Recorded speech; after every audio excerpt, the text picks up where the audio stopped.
Ebipya byongedde okubanga ate bivaayo mu kiraamo omwami omugenzi Pastor Yiga Mukadde kano kye yakola era nga kigambibwa nti ebimu ku ebyo bye yalama yasaba bw'abanga afudde aziikibwenga mu nnyumba oba amalaalo ge bagazimbireko ennyumba entonotono. Kinajjukirwa nti yasooka nayo twasooka ne tuwulira nti yasaba aziikibwe ku kkanisa olw'ensonga nti abadde ayagala nnyo kyaki ye era ayagala kubeera kumpi n'endiga ze. Ekyo nakyo ne tukitegeera ate nga kinajjukirwa nti ne nnyina eyamuzaala bwe yafa mu mwaka gwa 2018 naye yaziikibwa ku kkanisa olw'ensonga nti naye yali yasaba nti ayagala agalamizibwenga kumpi ne mutabani we waaliba agalamiziddwa oba waaligalamira.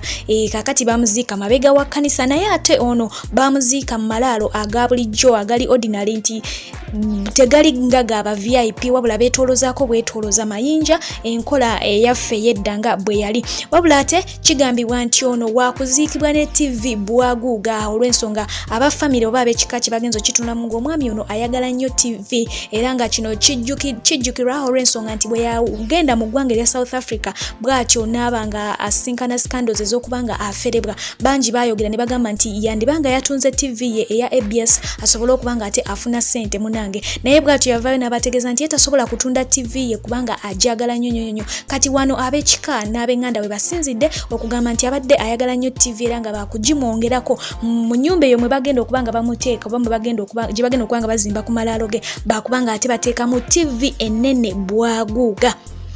Kino bw'okitunuulira kyefaananyirizaamuuko n'omugenzi amanyiddwa nga Canon James Ddungu ng'oyo si mulala gwe twali twakazaako erya Kyapambalaas wali nateete omwami oyo bwe yafa bwe yali tannafa mwanattu yeesimira entaana ye era n'agiwa yalingamu bulungi amasannyalaze kwegamba n'agiwunda n'agiteekamu ebyebbeeyi n'agiteekamu n'empapula ze zaali zimwogerako obulamu bwe ebintu ebisinga kwegamba byonna byateekebwa mu ntaana eyo.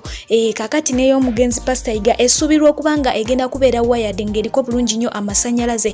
Obwo byebimu ku gali mu nkubo ssaawa eno. Wabula ate kinajjukirwa nti abaana abalongo abaali ab'omwami amanyiddwa nga Kironde minisita omulambo oyo tumujjukira bulungi abalongo be abagwa mu swimming pool batyo ne bafa nti nabo baazikibwako mu ngeri bweti.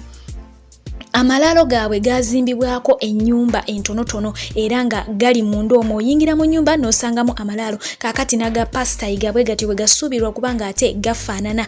Munange wenjogedde ne mba nga ate nkozeemu ensobi mu vidiyo yonna mbasaba mubeere nga ate munsonyiwa nange ndi muntu nkola ensobi oluusi bikola kibimpabako n'enjogera ebitakwatagana naye nga ago ge gali mu nkubo eddakiika eno omwami bagenda kubanga bamuziika ne TV bwaguuga bonga abafamire bwe batyo basazeeho ate agenda kubanga aziikibwa mu nnyumba era mukadde ke kamu agenda kubanga agalamizibwa kumpi ne nnyina. Tujjukire nti ye ali mabega wa church awo wennyini ku kkanisa emanyiddwa nga Revival Church e Kawala. Mbadde fifijawo okubanga mbaweereza atakuumira mpeera yogera okubanga abankuumira mwekuumire wano nkyabasombera mbaagala nnyo mubeere bulungi mweraba.